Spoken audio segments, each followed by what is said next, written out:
Assalamualaikum, jumpa lagi dengan saya nih guys. Sekarang saya ada di dalam pesawat penerbangan dari Jakarta menuju Incheon International Airport di Korea Selatan nih guys.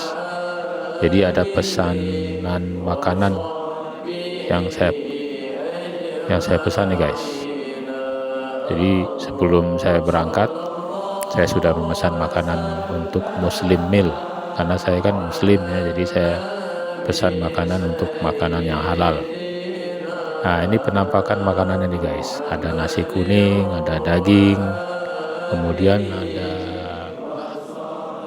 seperti tempe apa itu ya, ada sambal, ada telur ya. Dan ada juga roti nih guys. Ada roti, ada buah, ada yogurt. Nah, jadi kita bisa pesan sebelumnya nih guys, sebelum keberangkatan saat kita memesan tiket. Nah, untuk memastikan yang kita makan itu halal, kita bisa memesan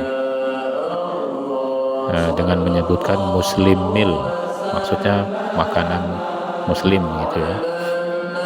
Nah, ini kita lihat di situ ada gambar tujuan pesawat tuh guys.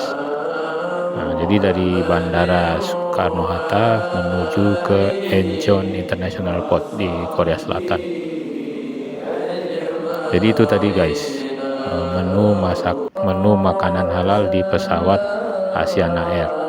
Enak nih guys rasanya guys. Saya sudah coba memakan.